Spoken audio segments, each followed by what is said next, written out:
Golden State Media Concepts bring you the Bible Study Podcast. Reflect and journey the Bible as together we study God's Word and be inspired. Bible study made fun and informative for all ages. It's the Golden State Media Concepts Bible Study Podcast.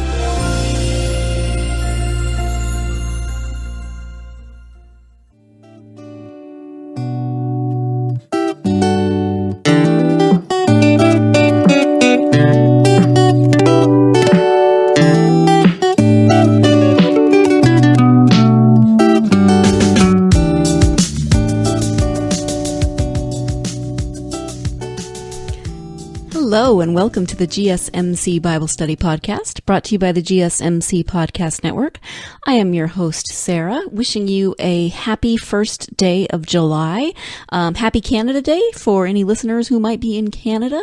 I actually have a friend who has dual citizenship, Canada and the United States, so she gets to celebrate Canada Day today, and then the 4th of July, American Independence Day, on Wednesday. So I honestly don't know what goes on Canada Day, or if it's a big celebration or what. I should look into that. I just know that it's today. So if it's something that you celebrate, I hope you're having a fabulous time celebrating however you celebrate.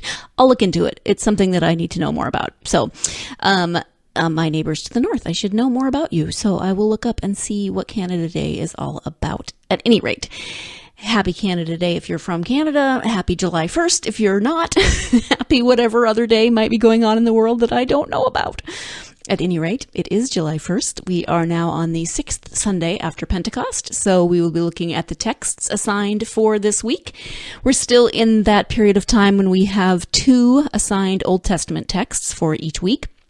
So we'll be reading both and discussing both, which makes for, it makes up for when we weren't having any Old Testament texts during the Easter season when we were reading from the book of Acts.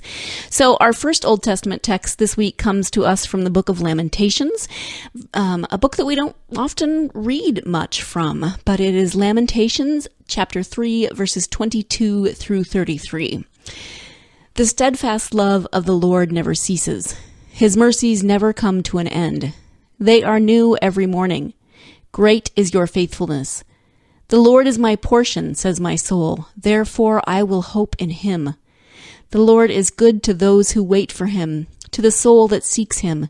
It is good that one should wait quietly for the salvation of the Lord.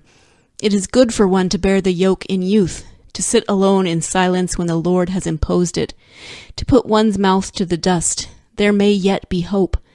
To give one's cheek to the smiter and be filled with insults. For the Lord will not reject forever. Although he causes grief, he will have compassion according to the abundance of his steadfast love. For he does not willingly afflict or grieve anyone. Again, that is Lamentations chapter 3, verses 22 through 33. And the first thing that I am struck by when I read these verses is the fact that this book is called Lamentations, and, to lament is to cry out, is to, it's a little deeper than simply complaining, but, to lament, to, be frustrated, to cry out for help, to, be upset by your current circumstances, whatever that might be. And so when I think of a book of Lamentations, I just think it's going to be heavy, it's going to be dark, it's going to be depressing, but there's actually a lot of hope in these texts. I mean, it starts out with the steadfast love of the Lord never ceases. His mercies never come to an end. They are new every morning. Great is your faithfulness.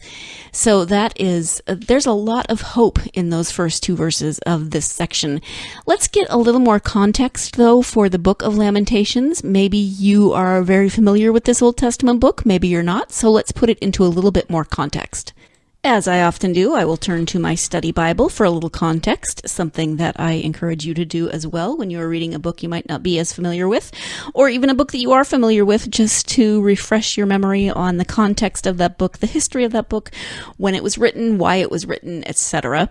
I will confess to you that I never remember where Lamentations is in the Old Testament. Thank goodness for tables of context contents and indices because I never remember where it is. It's actually in the section that contains the prophets, and it is between Jeremiah and Ezekiel.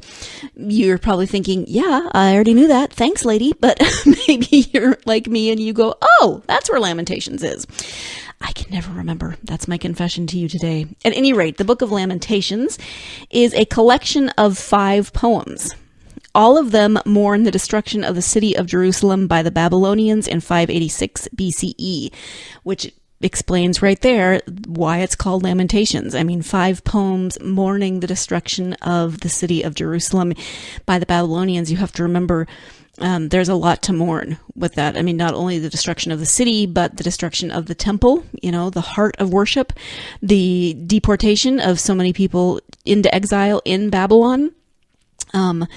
Where they were, they were in exile. So this is a dark time. It is not a happy time in the history of Israel. And so it's understandable that they would write poems of lament. The writer of the poems was long believed to be the prophet Jeremiah, which then again makes sense as to why this book is after Jeremiah in the Old Testament. Believed to be the prophet Jeremiah, probably because 2 Chronicles chapter 35 verse 25 mentions that his laments were recorded. 2 Chronicles, however, reports that Jeremiah mourned the death of King Josiah in 609 BCE, not the fall of Jerusalem. In the end, the author of Lamentations remains unknown. So there you go. What is the story? Well, the Hebrew alphabet guides the first 4 poems in Lamentations. They are 22 stanzas in each poem. 22 stanzas in each poem begin with consecutive Hebrew letters, forming what is called an acrostic. This does not happen in the 5th poem or chapter, although there are still 22 lines. The reason for using an acrostic pattern in the poem is unclear. It may signal completeness It may signal completeness as the poet or writer laments from A to Z, or it may indicate the human need for form and pattern in times of grief. So what is the message of Lamentations? Well, the poet who wrote Lamentations was convinced that the Lord had brought about the devastating victory of the Babylonians over Jerusalem. The Lord had destroyed without mercy and demolished and killed without pity, becoming like an enemy. The poet believed that the Lord could act in ways that did not demonstrate steadfast love and could not work good and bad. This was not in question for this writer. The Lord's silence in the face of the people's horrific suffering, however, launched these poems or laments. The writer cries out for the pain to stop, for God to ease the suffering and seek revenge on those human beings who brought destruction. The final poem ends on a note of uncertainty. God's mercy and future restoration are left in question. To us, as readers, lament often sounds like despair, which can be interpreted sometimes as the opposite of faith. Yet Martin Luther taught us that it is precisely in places where we would least expect to find God, for instance, in suffering, in pain, disaster, catastrophe, and in the cross, that God is clearly present. Lamentations, then, does more than simply express despair. It shows us that in the most difficult of times and places, God is present and hears our desperate cries for help. So that is an introduction to the Book of Lamentations. I found it very helpful because when as I said, when I see that word Lamentations, I expect a very heavy, very dreary, very depressing book. And there is a lot of that in here. I mean, obviously 5 poems mourning the destruction of Jerusalem. That's not going to be cheery. It's not probably going to be easy reading, but it also, it's like when you're at your lowest, where else can you go but up? Where else can you turn to but God? So it leaves room. It leaves that opening. It leaves the door cracked for God, for God's love, God's hope, God's promises to come in. And I think we see that in the verses that we read today, because there were a lot of hope in those verses. We are going to talk a little bit more about those verses, but I do think it's time to take our first break of the podcast. When we come back, like I said, we'll be looking more closely at those specific verses that we read earlier. So stay tuned. You're listening to the GSMC Bible Study Podcast, and I will be right back. Still on the search of that one true love? On the limbo in this crazy world of dating, marriage, relationships? Well, listen to the Golden State Media Concepts Relationship Podcast, your one-stop podcast for everything about relationships.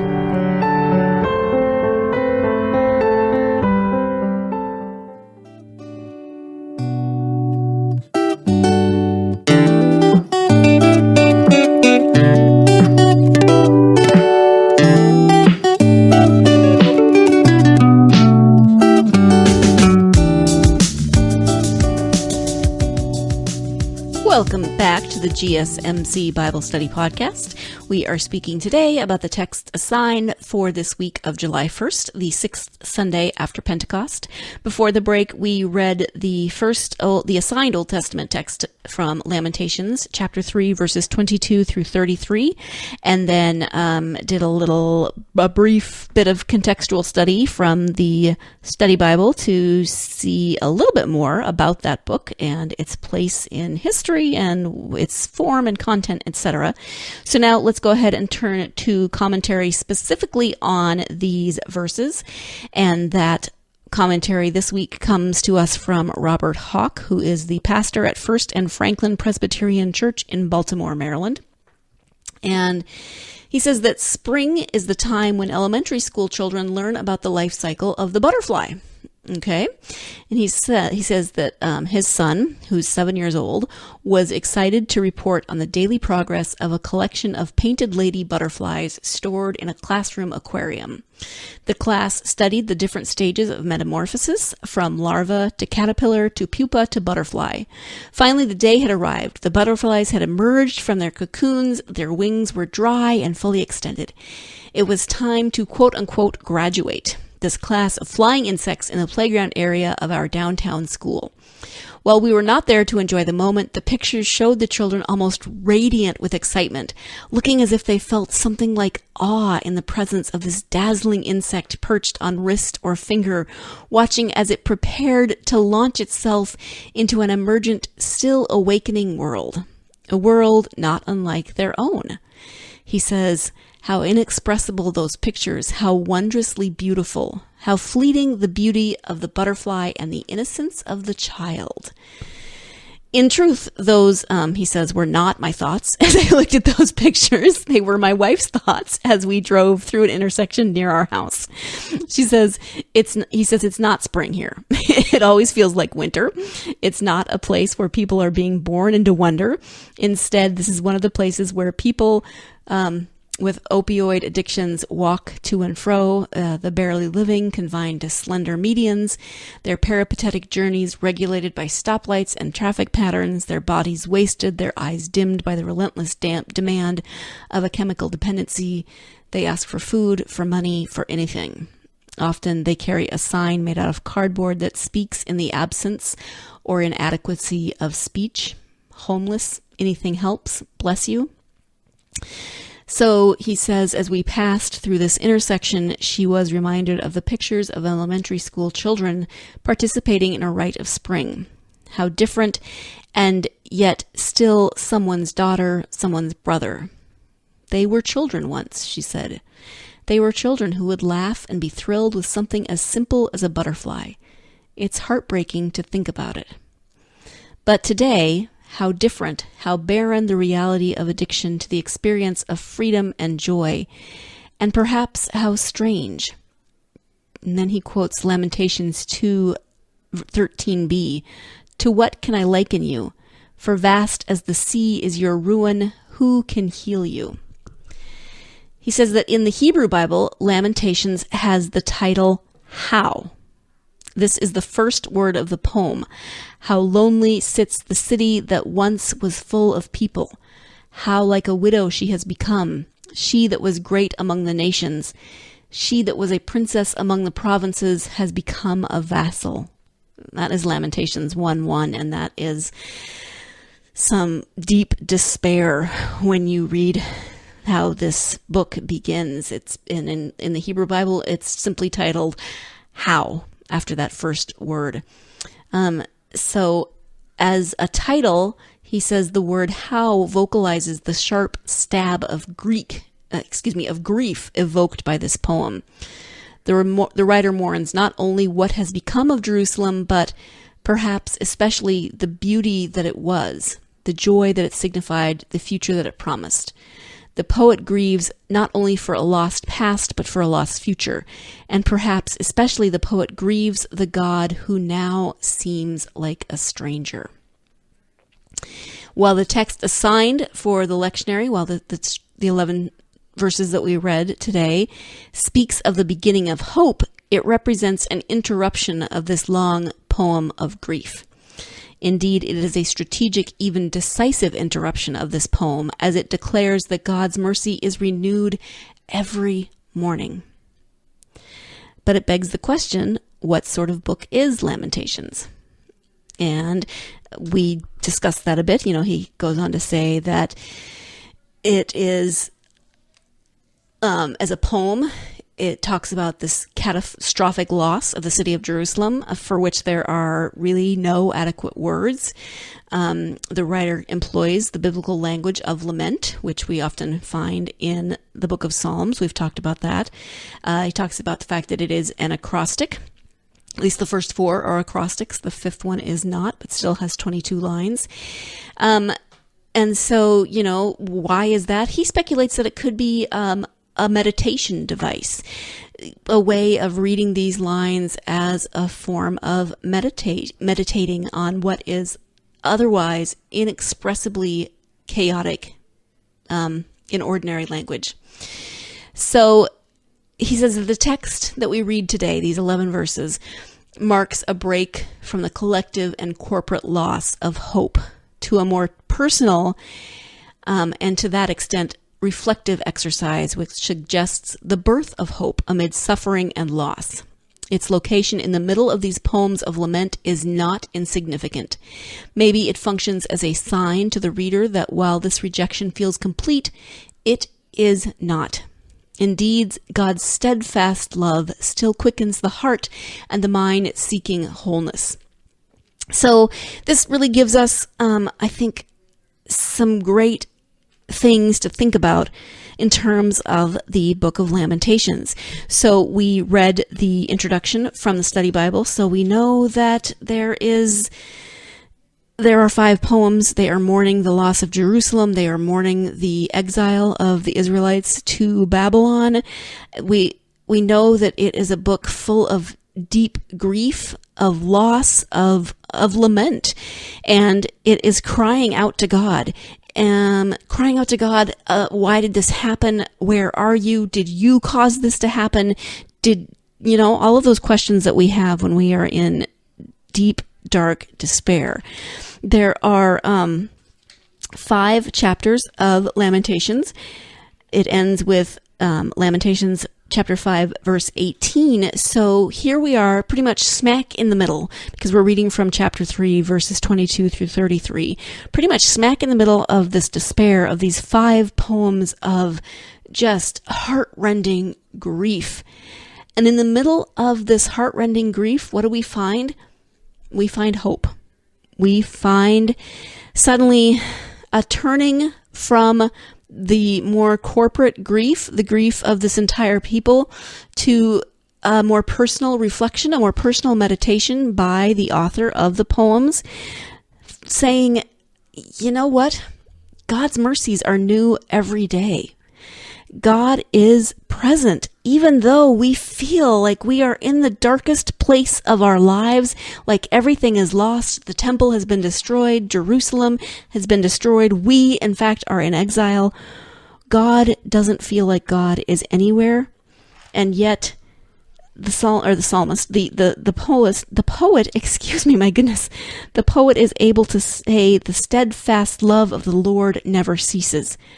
God's mercies never come to an end. They are new every morning. The Lord is my portion, says my soul, therefore I will hope in him. Notice it's the soul that is saying that. The Lord is my portion, therefore I will hope in God. Even when our minds are going 100 million miles an hour, just, I don't know if you can spiral. It's really easy when we are in despair, when we're in grief, when we are angry, sad, all of those negative emotions. Those emotions can spiral, right? And we can find ourselves just constantly thinking, reliving all of the badness, everything that is going wrong, etc. And yet our soul, not our mind sometimes, our soul still hopefully recognizes that God's steadfast love never ceases, that God's mercies never come to an end. Even when our brains are spiraling and we can't seem to think of anything else, our soul still cries out to God, still reaches for God, even when our mind might reject God. And so this hope in the midst of the book of Lamentations to me is truly amazing.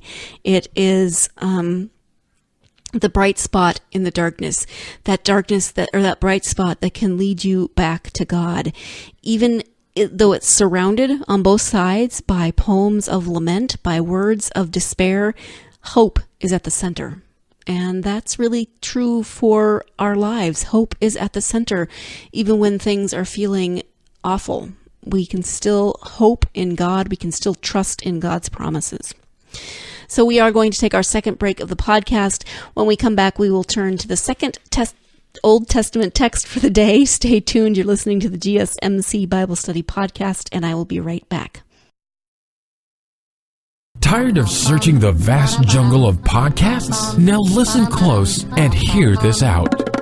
There's a podcast network that covers just about everything that you've been searching. Hey! The Golden State Media Concepts Podcast Network is here. Nothing less than a podcast bliss with endless hours of podcast coverage. From news, sports, music, fashion, cooking, entertainment, fantasy, football, and so much more. So stop lurking around and go straight out to the Golden State Media Concepts Podcast Network. Guaranteed to fill that podcast itch. Whatever it may be. Visit us at www.gsmcpodcast.com. Follow us on Facebook and Twitter, and download us on iTunes, SoundCloud, and Google Play.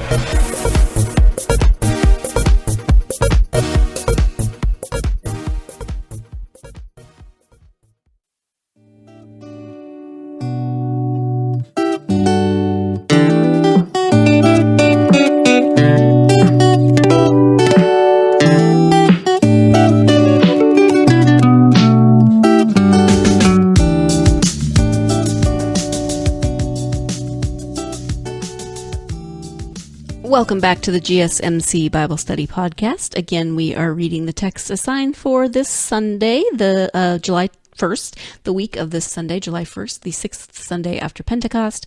We have covered the reading from Lamentations, and now we will look at the alternate Old Testament text from Samuel. And I think in consideration of time, I'm going to read you this text. It's from 2 Samuel. It is chapter 1, verse 1, and then verses 17 through 27. And I'm going to read them, but we're not going to spend a lot of time on them. I don't know, I'm not feeling the 2 Samuel today. Sometimes texts speak to me and other times, I don't know, but I'm going to read them to you. And then if you want to look into them more, you certainly can, or we might come back to them on another podcast. But 2 Samuel chapter 1, verse 1 and 17 through 27 are as follows. After the death of Saul, when David had returned from defeating the Amalekite, David remained 2 days in Ziklag. David intoned this lamentation over Saul and his son Jonathan. He ordered that the song of the bow be taught to the people of Judah. It is written in the book of Jashar. He said, "Your glory, O Israel, lies slain upon your high places. How the mighty have fallen. Tell it not in Gath, proclaim it not in the streets of Ashkelon, or the daughters of the Philistines will rejoice. The daughters of the uncircumcised will exult. You mountains of Gilboa, let there be no dew or rain upon you, nor bounteous fields. For there the shield of the mighty was defiled, the shield of Saul anointed with oil no more. From the blood of the slain, from the fat of the mighty, the bow of Jonathan did not turn back, nor the sword of Saul return empty. Saul and Jonathan, beloved and lovely, in life and in death they were not divided. They were swifter than eagles, they were stronger than lions. O daughters of Israel, weep over Saul, who clothed you with crimson in luxury, who put ornaments of gold on your apparel. How the mighty have fallen in the midst of the battle. Jonathan lies slain upon your high places. I am distressed for you, my brother Jonathan. Greatly beloved were you to me. Your love to me was wonderful, passing the love of women.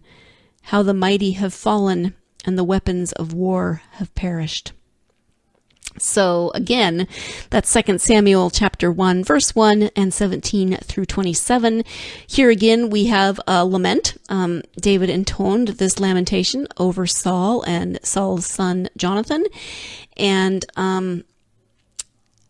it's a lament, and he's definitely, it's heartbreaking to listen to the words of this loss. And, he orders that this song of the bow be taught to the people of Judah. It was written down. And so David, as we know, is credited with writing many of the Psalms. So he is credited with being poetic. Makes sense then that he would write a lament of this magnitude, of this depth of feeling. There's a lot of what you would expect in grief here. You kind of walk through the stages of grief in this lament. There's some anger, there's some, there's obviously grief, there's, I don't know if there's denial, but there's a lot of those stages of grief, and it's a hard text to read through. But, we did skip, 2 through 16, and, The commentary for this week says that the song does not encompass David's entire emotional outburst. After hearing the details of Saul's and Jonathan's death at the hands of the Amalekite messenger, David rips his clothes and begins to weep and fast for all of the fallen soldiers of Israel. And that's in 2 Samuel 1 verse 12, so one of the verses that we didn't read. He also confronts the Amalekite who followed Saul's own orders to end his misery, and David interrogates, "Were you not afraid to lift your hands to destroy the Lord's anointed?" David then orders his men to kill the messenger for this offense. So we skipped those verses, and there was a lot more despair in those verses. So 2 Samuel chapter 1, if you want to read more about this. Definitely not the cheeriest or most uplifting of texts. I can see why it is the alternate text, but the alternate texts are moving through this story, the story of David. If you recall, a couple of weeks ago on the podcast, it was talking about the people wanting a king and God appointing Saul, etc. And now it's just moving through this history of Saul and David's rise to power in his story, etc., etc. So that is the alternate reading for this week. Let's look now at the psalm assigned for today, and that is Psalm 30. It is all of Psalm 30, actually, so those verses are as follows. I will extol you, O Lord, for you have drawn me up, and did not let my foes rejoice over me. O Lord my God, I cried to you for help, and you have healed me. O Lord, you brought up my soul from Sheol, restored me to life from among those gone down to the pit. Sing praises to the Lord, O you his faithful ones, and give thanks to his holy name. For his anger is but for a moment, his favor is for a lifetime. Weeping may linger for the night, but joy comes in the morning. As for me, I said in my prosperity, I shall never be moved. By your favor, O Lord, you had established me as a strong mountain. You hid your face, I was dismayed. To you, O Lord, I cried, and to the Lord I made supplication. What profit is there in my death if I go down to the pit? Will the dust praise you? Will it tell of your faithfulness? Hear, O Lord, and be gracious to me. O Lord, be my helper. You have turned my mourning into dancing. You have taken off my sackcloth and clothed me with joy, so that my soul may praise you and not be silent. O Lord my God, I will give you thanks. I will give thanks to you forever. So that is Psalm 30. A couple things that jump out at me. It feels like it goes back and forth a lot between this, oh my God, where are you? I need you. Why aren't you listening to me? What benefit to you will it be if I, go down to the pit? Is the dust going to praise you? No. You need me. You need people to praise you. With this other side of, God, I cried to you for help and you healed me. You brought my soul up from Sheol. But yeah, there's a lot of back and forth here of kind of highs and lows. One verse that may have sounded very familiar to you, it's probably the most familiar verse to me in this psalm, is verse 5. For his anger is but for a moment, his favor is for a lifetime. Weeping may linger for the night, but joy comes with the morning. That is a very popular phrase. Weeping may linger for the night, but joy comes with the morning, meaning that there is always hope. Kind of goes back to that Lamentations that we read, right? There is much weeping, but in the midst of that weeping, there is still hope. And we see that in the middle of all of those poems of lament. And so Psalm 30 frames the struggles of the life of faith within a glorious edifice, according to Carolyn J. Sharp, who is a professor of Hebrew Scriptures at Yale Divinity School in New Haven, Connecticut. Within a glorious edifice, the Jerusalem Temple, which is a powerful cultural icon that narrates the faith of the believing community, the enduring presence of God, and the inviolability of God's promises to Israel. So she says that this psalm is ascribed to David, but it is also designated for the dedication of the temple. Since the dedication of the first temple took place under Solomon, you can read that in 1 Kings chapter 8, verse 63. In view here must be either the dedication of the second temple in 515 BCE, Ezra 6:16, or its rededication in the Maccabean era, which you can find in 1 Maccabees chapter 4.